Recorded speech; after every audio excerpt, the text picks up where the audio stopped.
I'm going to be with my real family now, so I don't need you. Let's just get a divorce already." After 3 years of working away from home, my husband had not only had an affair but also had a child. I was shocked that all this had happened without my knowledge. It was an unforgivable betrayal, but I had already become indifferent to it.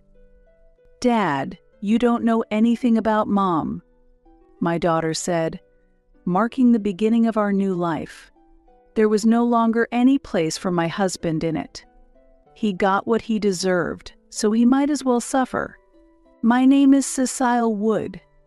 I met my husband Omar in college in a literary circle we both belonged to. I enjoyed reading and writing novels, which is why I joined, but Omar joined for a completely different reason. He was 2 years my senior and had a dream of becoming a teacher.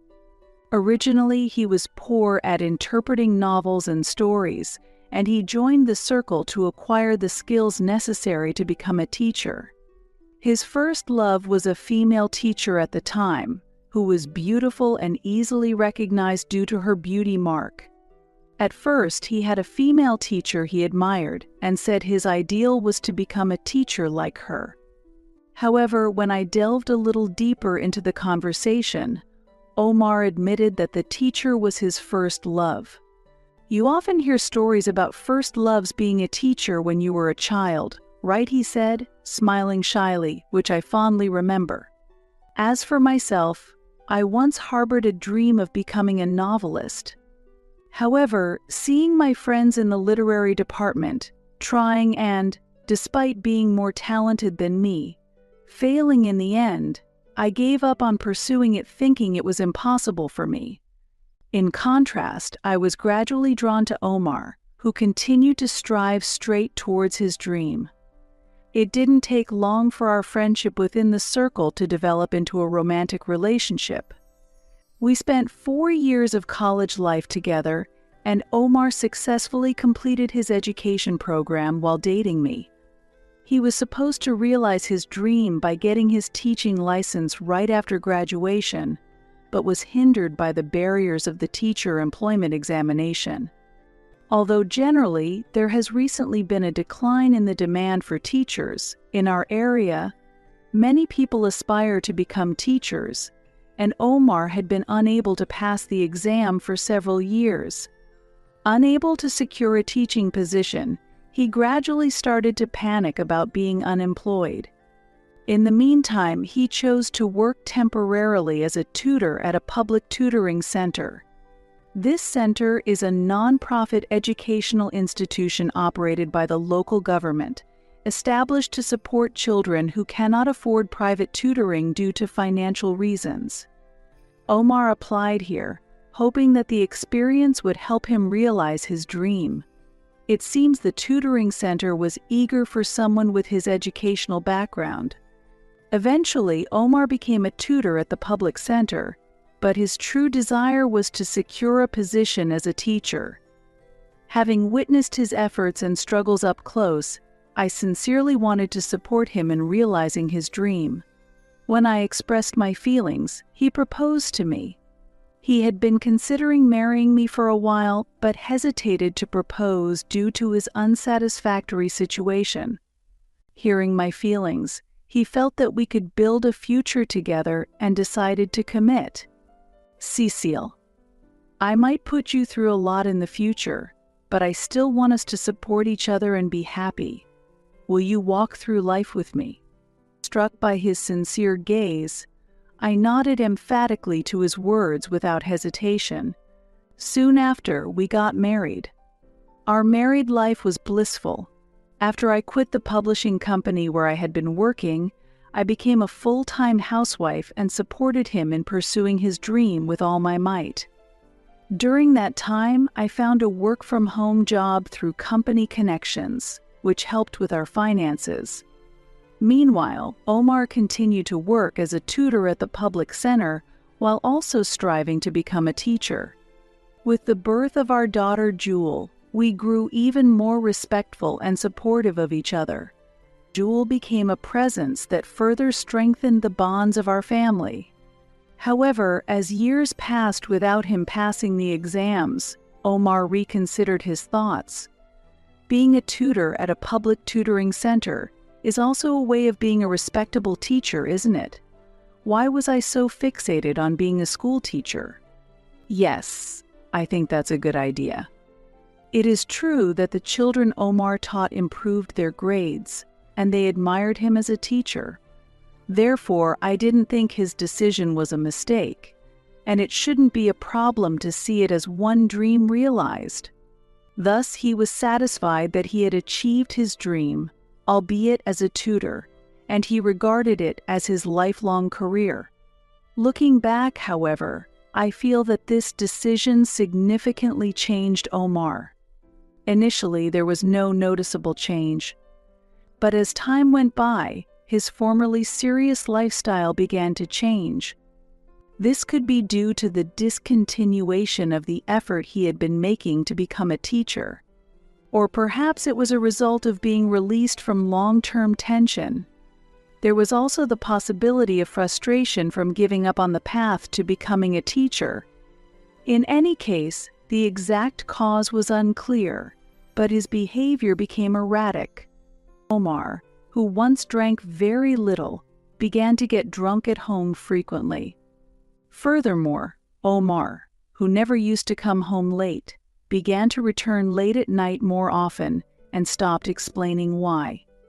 Previously, he would actively play with Jewel on holidays, but now he immersed himself in his hobby, gaming, and had left all the household chores to me. We used to respect and support each other, so how did it come to this? I've expressed my feelings to Omar several times.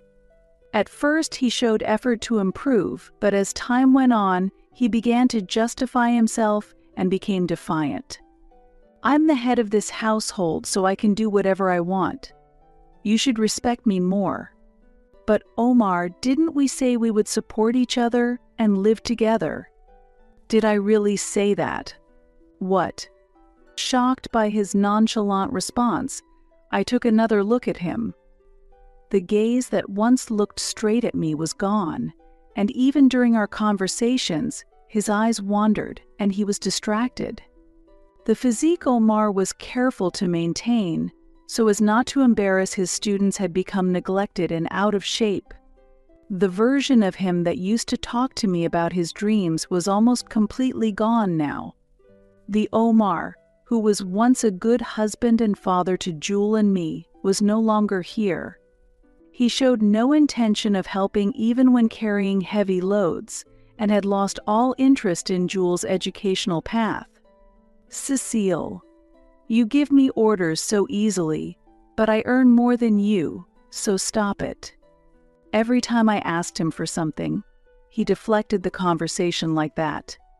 However, he still retained a minimum level of affection for his family, participated in family events like birthdays, and had never been violent. Knowing the Omar of the past, I couldn't help but hope that someday things might improve. Amidst this situation, it was decided that Omar would be assigned to a remote island for 3 years. He was chosen as the staff for a public tutoring center on the island and accepted the offer without consulting us. Why didn't you discuss it with us when Jewel was facing such a tough time with her exams? Jewel has become a senior in high school and recently got into a new hobby, watching video game streams, often on her smartphone. Recently, a popular streamer made headlines for a controversial statement, emphasizing the importance of internet literacy. I believe it's necessary for her to have some relaxation during her exam period, so I haven't been particularly cautious. And because changes in the environment often lead to mental strain, I've been as supportive as possible. Despite this, Omar decided on his long-term assignment on his own. When I asked him what he was thinking, he sighed as if it were a hassle. It's just about going on a solo assignment for 3 years, right? That's true. But are you really okay with that, Omar? Are you sure you'll be fine alone? I'm an adult. There shouldn't be any problems. He yawned as if to show that it wasn't a big deal. It's not about that. Wasn't he worried about Jewel and me? Going to be apart for 3 years. Didn't he feel any loneliness? Before I could voice my concerns, Omar cut me off with a sigh. The solo assignment is already decided. Let's drop this topic. If you're worried about living expenses, I'll make sure to send money home, he said, forcefully ending the conversation. Things moved quickly from there. The arrangements for his assignment were steadily made, and in no time, Omar had gone to the remote island. Without having enough discussions with Jewel or me, worried about him, I decided to call him every day. It was clear that his lifestyle would become disordered if he lived alone. Enough already. I'm going crazy here. At first, Omar responded to my calls, but gradually he seemed to find them annoying and advised me not to call unless it was important. Considering Jewel and wanting to avoid conflict within the family, I accepted his wishes. Thus, our interactions with Omar as a family nearly ceased. There were occasions, like New Year's, when Omar would return home, but he showed no joy in seeing us again after a long time and would mostly just play with his smartphone during our conversations. "Dad, what are you doing on your smartphone?" Whether it was an attempt to remind him of our presence or just casual conversation, Jewel asked in a light tone. "What does it matter? I can do whatever I want." Omar's reply was surly and tinged with irritation, and Jewel and I were taken aback. I was having a meeting with colleagues on the island. Startled by our reaction, Omar began to explain, but he looked visibly uncomfortable. It got awkward and doubts began to form in my mind. Having spent many years together as a couple, one can sense whether there are secrets. Omar was hiding something from us. However, what exactly it was not yet clear at that point. Still, Omar's suspicious behavior had begun to become more noticeable. He forgot the Christmas gifts he used to send to his parents every year. Even the wedding anniversary that he somehow remembered until last year went unnoticed this year. There was no contact even on Jewel's birthday, and the final straw was the unexplained withdrawals from our shared bank account. When I questioned him about it, Omar claimed he didn't remember. The shared account held our savings and was meant for important expenses like Jewel's tuition. It pained my heart to know that he was tampering with money meant for our child's future. There were many suspicious actions, but I just couldn't overlook the unexplained withdrawals. "You can't possibly not remember. What are you using it for?" "It's not like it's a significant amount. You're always nagging about minor stuff." Omar's attitude during our rare phone calls was far from the serious person he used to be. Even if it's his private time, it's hard to imagine him as the respectable person who stands in front of students. While I was stunned by our call, Omar said something unbelievable. "I decided to move because the apartment I'm renting at the assignment location has become too cramped." Wait, but isn't your 3-year term almost up? The move seemed like a waste to me. I couldn't help but raise my voice, but Omar didn't care and quickly retorted. I couldn't help it since it was bothering me. "Stop nagging, I'm paying the living expenses." "You say you're paying, but the amount has been decreasing lately, hasn't it?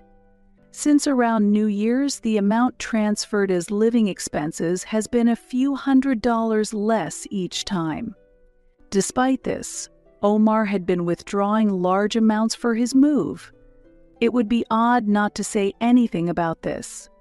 However, even when pressed, Omar only gave vague responses. "Living here is tough for me too.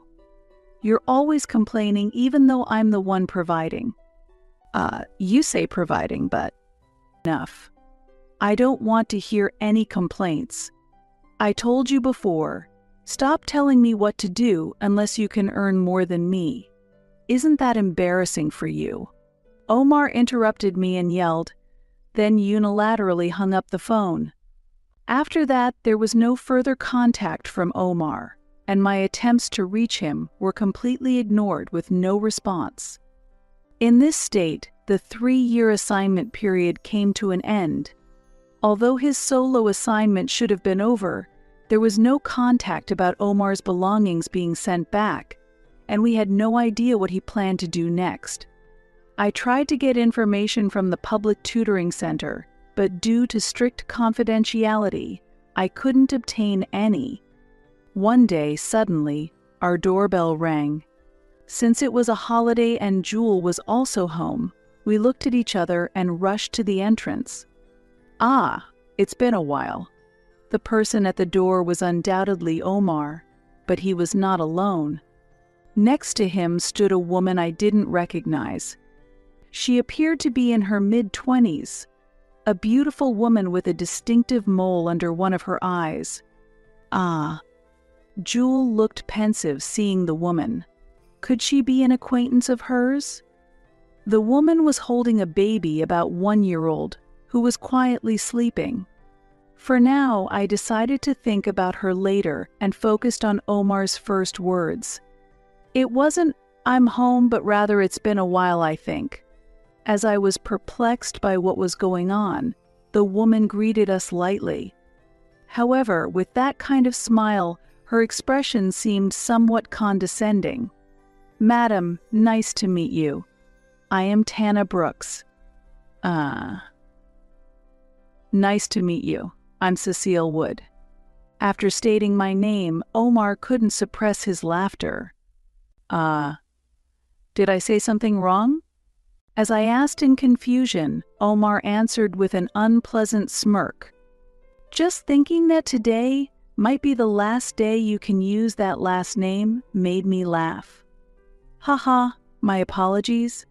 What do you mean?" When I pressed him again, Omar answered without changing his expression. "I'm going to be with my real family now, so I don't need you. Let's just get a divorce already." Shocked by his sudden declaration of divorce, I was speechless. After 3 years of working away from home, my husband had not only had an affair but also had a child. I was shocked that all this had happened without my knowledge. "To be honest, I've been fed up with living with you guys for a long time," he said. Omar looked at me with a grin, seemingly enjoying my reaction. So, when I was assigned to the remote location, I thought I was lucky to be able to live alone, even if it was in the countryside. He continued. At that moment, Omar looked meaningfully at Tana Brooks. Tana also received his gaze and smiled slyly. Meeting Tana was really lucky for me, Omar added. According to Omar, Tana worked at a supermarket on the remote island where he was stationed. Their meeting occurred soon after he arrived there. On the entertainment-scarce island, Omar was attracted to Tana, who was more sophisticated and charming than anyone else. It seems Tana felt the same way about him. "So, you mean, you had an affair with Ms. Brooks at the assignment location? And this child, is it?" "Yeah, that's right. It's mine and Tana's child." Despite the simultaneous revelation of the affair and the secret child, Omar appeared to feel no guilt. Along with Tana, he seemed to be watching our reactions as if it were a spectacle. It's strange, isn't it? I was fed up with my family, and then I met someone who looked just like my first love. It must be fate. Huh. Tana is young, but unlike you, she isn't a nuisance. She accepted everything about me from the moment we first met. Whether it's true or not is unclear, but Omar seems to believe it. Otherwise, he wouldn't be so infatuated. Seeing Omar fawning over a younger woman, as if he were drunk, I rapidly felt my emotions cooling down. And then I was certain. The Omar I once loved and vowed to support each other no longer existed in this world. All that time spent in a fake family life was completely meaningless, he said, seemingly enjoying himself, oblivious to my disappointment. Today, everything finally ends. I'm going to be with my real family now, so let's just get a divorce. As I listened to Omar's words, all his suspicious behaviors suddenly made sense. The reason he neglected us and even forgot our anniversaries must have been because he was infatuated with Tana Brooks. The money withdrawals and even the move were all to prepare for a new life with Tana. No, it would be more natural to assume they were already living together. Either way, it's certain that he was using our family money for someone who was a stranger to us. Tana surely understood that too. That's why they were shamelessly clinging to each other in front of us, as if to flaunt it. I was utterly disappointed. If we get divorced, your life will be tough. I guess I'll have to pay you some sort of settlement. He proceeded unilaterally, even though I hadn't agreed to the divorce yet. I was at a loss for words, not knowing how to even start talking about it. They seemed to think I was grieving and hung my head in sorrow, smirking at me. Seeing how relaxed the two of them were, an idea suddenly came to me. They came to visit all the way from the remote island, even bringing the baby along. Perhaps they were trying to provoke me into making a move, using that as leverage to gain an advantage in the divorce settlement. If my thoughts were correct, I was speechless at how Omar might perceive me as a hot-tempered and coarse person. "Dad, you don't know anything about Mom, do you?" Jewel, who had been looking something up on her smartphone, stopped and looked up. She sighed heavily, looking at Omar with disdain, a reaction that would seem unnatural for the scenario they had planned. Omar, puzzled, asked, "What are you talking about?" "Wow, I'm appalled." "Just wait a moment," Jewel said, and went into the back of the house, returning a few minutes later with a book in hand. She handed it to Omar. I let out a small ah, recognizing the book. Omar, unaware of my reaction, took the book while still confused and shifted his gaze to the cover. "What's this novel?" "The author is. This is," he exclaimed, recognizing the name. Apparently he vaguely remembered the name, and naturally he reacted this way. That's because the cover of the novel bore the pen name I, Cecile Wood, had used since my days in the literary club. While Tana Brooks, unaware of the situation, looked perplexed, Omar asked loudly, "Did you write this book?" Tana, catching on from Omar's words, also let out a small gasp of surprise. I had been unsure how to start the conversation, but Jewel had created the opportunity. Looking at Jewel, she seemed proud, as if pleased with the successful counterattack. I smiled softly, grateful for my resourceful daughter, and turned back to Omar and Tana. "Yes, I wrote this book." "Omar, do you remember that I've been working from home all this time?" "Ah, yes. You were getting work from the publishing house you used to work for." He seemed to remember the past quite well. Yes, I had been working from home as a writer ever since we got married. Initially, they might have given me work out of sympathy after I left the publishing house, but as I continued, my writing skills steadily improved. "You remember well." "Yes, I've been working all along." I was able to earn a considerable amount from my writing assignments, but I didn't stop there. I continued to hone my skills. I thought maybe now I could become the writer I once dreamed of being. With that thought, I decided to take a bold step and entered a novel contest. It turns out I could write much better than I ever imagined, and now I am actually a novelist. My work will soon be adapted into a movie, I continued. A novelist, and it's becoming a movie? Is that true? What do you mean by a movie? That's not what we were talking about." Omar and Tana exclaimed in astonishment. Of course, when I started this journey, I faced many setbacks and continuous struggles. Just as Omar couldn't become a teacher, my path as a writer was not easy. Moreover, I started chasing my dream again around the time Jewel graduated from elementary school. It might have been too late to aspire to be a writer. I applied many times and was repeatedly rejected, but I kept trying and gradually made it through the first and second rounds of selections. Right after Omar started his solo assignment, I finally won an award and published a book. The published book was well received by many readers, and my pen name became widely recognized. Subsequent works were also highly praised, and fortunately, they went through multiple reprints. With the success of my works, my financial situation naturally improved. That's why the real breadwinner of our house has been Mom for a long time. What? What do you mean? He was shaken and seemed unable to grasp the situation immediately. Jewel looked at Omar and explained slowly with a wry smile. Mom has published several books, all of which have been hits. Some are even going to be made into movies soon. I don't know the details about the money, but I think it's a lot more than what you earn, Dad. At those words, Omar seemed to finally comprehend the reality. His mouth agape, he was stunned by the shocking truth. Indeed, everything Jewel said was correct.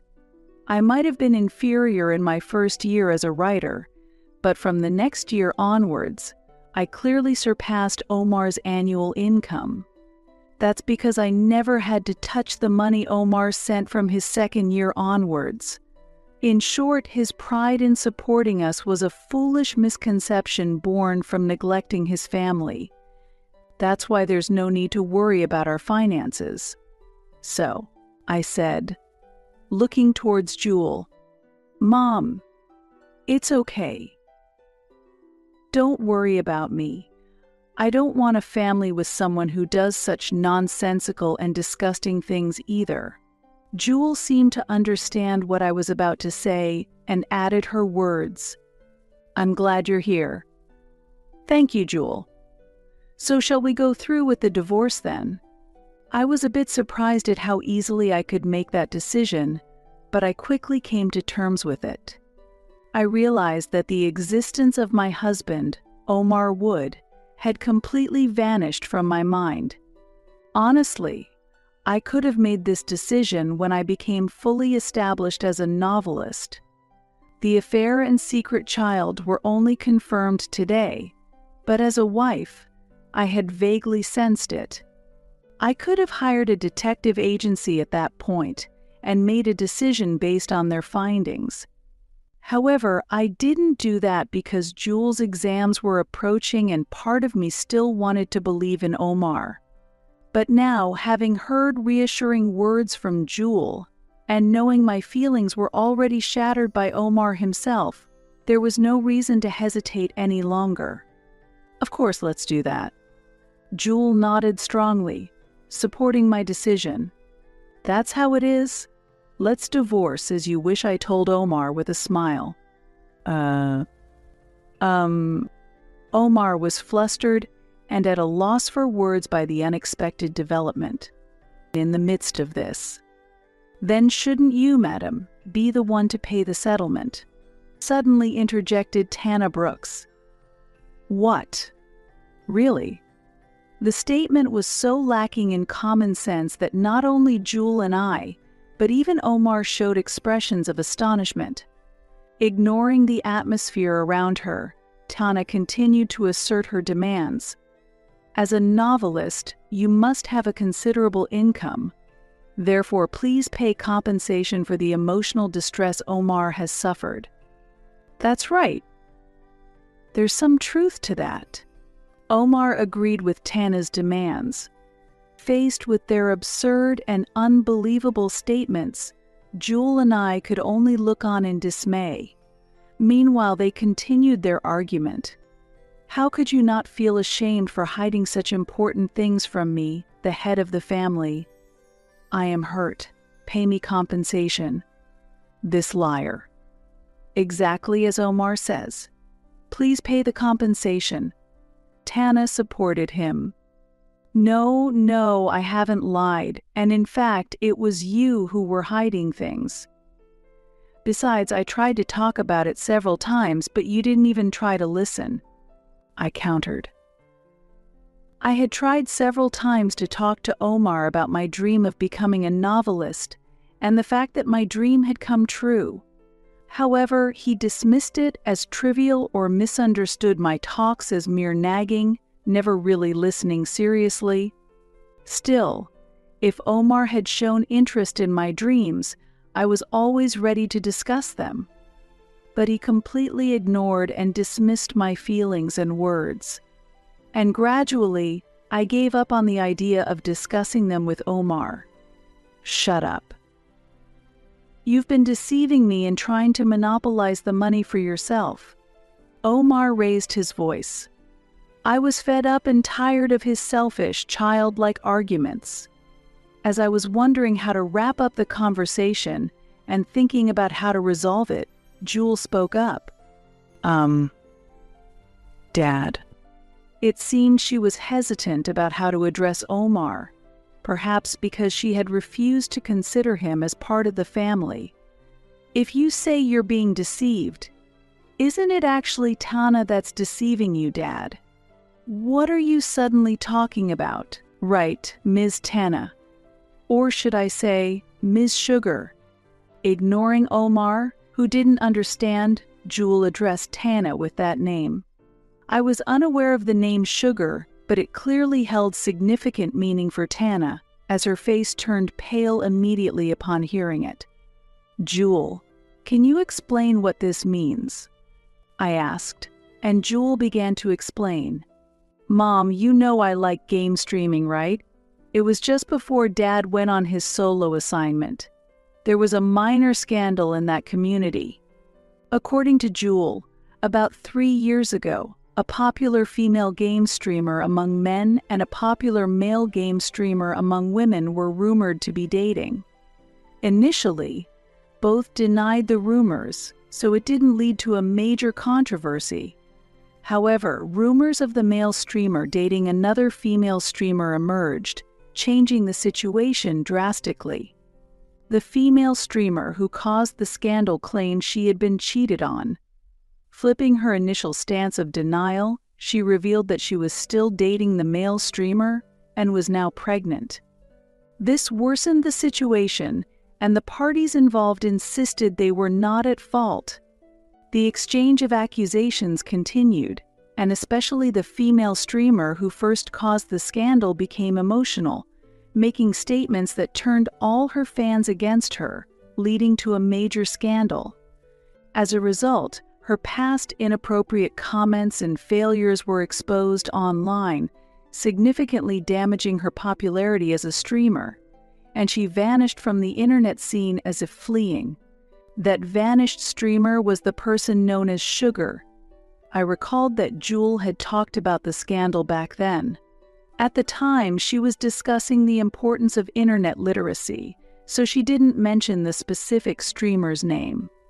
Sugar was a very beautiful game streamer known for her beauty mark, and of course her gaming skills were also top-notch. I remember because I watched her stream several times, said Jewel. What are you talking about? I don't understand, Tana said, visibly shaken. Her gaze was unsteady, and her hands trembled slightly. What does that even mean? Omar said, clearly struggling to keep up. Were you even listening? That's why you get deceived, Jewel retorted sharply. Omar grimaced at her merciless words. Despite being exasperated, Jewel continued. Didn't I say? Sugar was pregnant while she was dating that male streamer. How? Omar finally grasped the situation and reacted with a stunned expression. If Jewel's story was true and Tana was indeed Sugar who had actually been pregnant, what happened to that child? It meant that the baby Tana was currently carrying could potentially be that child. As Jewel suggested, Omar had been deceived. Tana might have lied that the baby was Omar's, potentially leading him to unknowingly raise someone else's child. Realizing this, Omar grabbed Tana's shoulder and demanded, "Tana, you're lying, right? You told me it was my child." Tana did not meet Omar's eyes as he shook her shoulder. Her behavior said it all. This baby was not Omar's. "No, how could this be?" Omar screamed. He let go of her shoulder and held his head with both hands. Tears streamed down his face, and his mouth trembled. For Omar, this was undoubtedly the worst possible scenario. He had left his tiresome family life behind and found what he thought was fate on a remote island.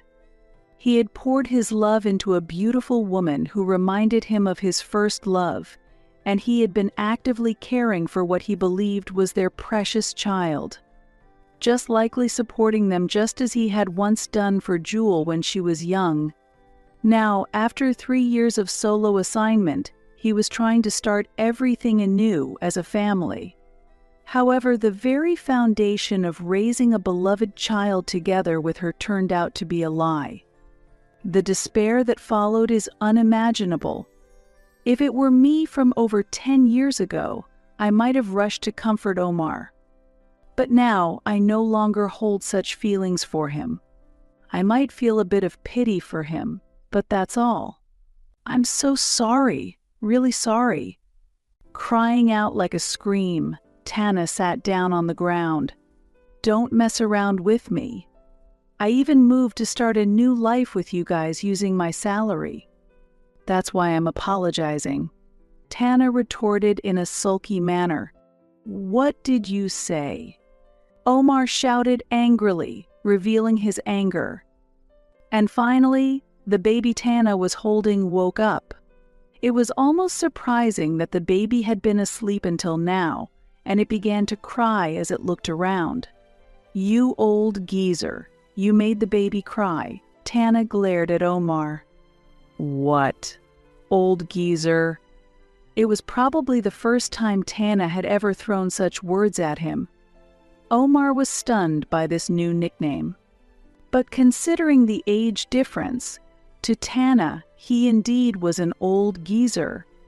Jewel could barely hold back her laughter at the bewildered Omar. "Then," I said, "if you want to calm the baby, may I hold him for a bit?" and sat next to Tana.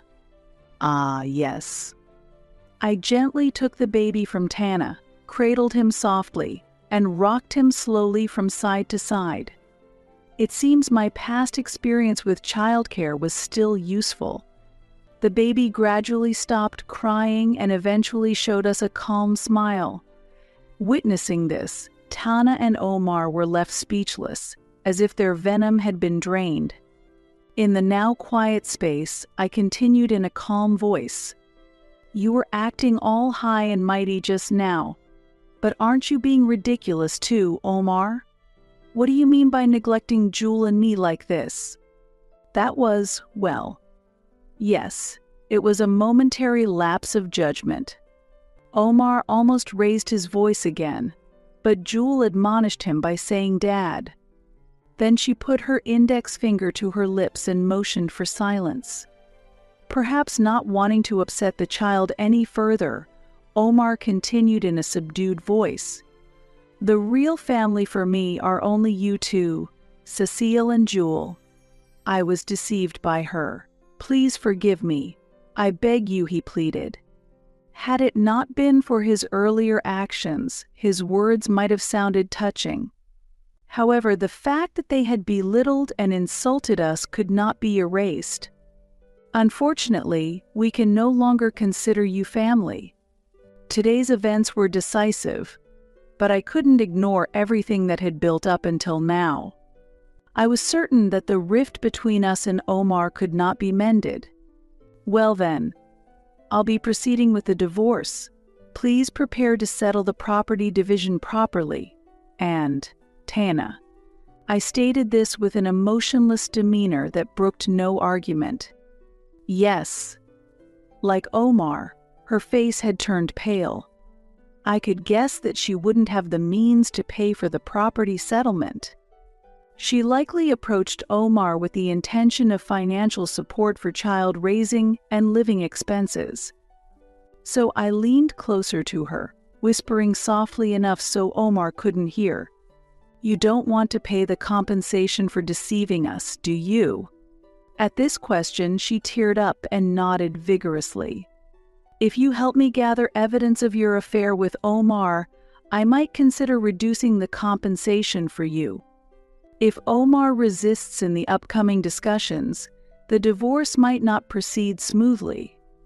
Though it irks me to reduce her part of the compensation, with her cooperation and the help of a lawyer, it should be manageable. After a moment of contemplation, Tana nodded vigorously again. Relieved, I let out a sigh, and then, noticing the baby sleeping blissfully unaware of the worldly concerns, I couldn't help but give a wry smile. About a couple months later, Omar and I officially completed our divorce. Of course, Omar was required to pay a fair share of the property division. I also gained custody of Jewel. During the divorce, I reported the affair to his family, and with their mediation, the child support payments were handled fairly. Omar's parents apologized for his actions, and while it pained them to see us hurt, our relationship with them remained good as before.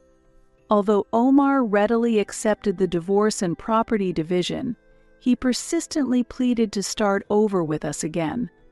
He insisted that he was the victim and that Tana was to blame. This unseemly behavior infuriated his parents, who sternly reprimanded him, eventually leading him to give up, but it prolonged the divorce proceedings. As for Tana, since she cooperated in gathering evidence of the affair, I reduced her settlement as promised and allowed her to pay in installments. However, her trials didn't end there. The original reason Tana lived on the remote island was to find a quiet place to live until the heat from her scandal cooled off. However, that plan proved naive.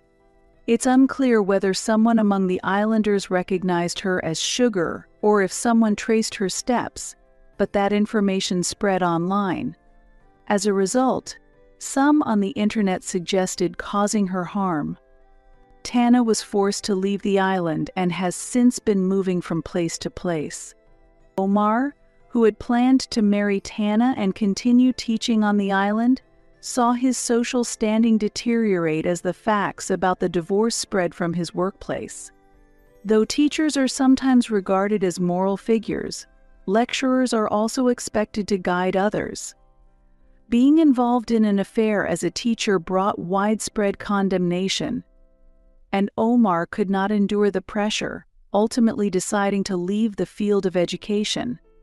Furthermore, the tutoring center where Omar worked before his assignment was informed of the situation, making it impossible for him to teach locally. Reluctantly, he decided to work in manual labor, but due to his poor physical condition, he couldn't endure the hardships and is now quite weakened. Recently, during a discussion at his parents' house, they showed me a photo of his first love, the teacher, but honestly, aside from the beauty mark, she bore no resemblance to Tana. It was probably just an excuse for his escapism. Sometimes, I think about what could have been if Omar had never forgotten his initial aspirations and had continued to pursue his dream of becoming a teacher. If he had followed that path, perhaps our whole family could have been happy. But that is merely hypothetical. Omar chose his own path of downfall and continued to walk down that path. Now I simply hope that he fulfills his obligations for property division and child support payments and thereafter lives a righteous life.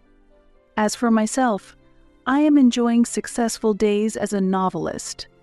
I proposed a story based on these experiences to my editor, and it was very well received, so I might continue writing it. Jewel, on the other hand, is thriving in her school life, unaffected by the divorce.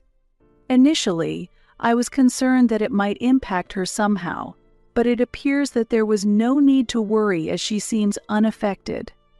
Still, I cannot dismiss the possibility that she might be experiencing stress unconsciously. We plan to enjoy a lavish meal together soon. What the future holds for us is uncertain.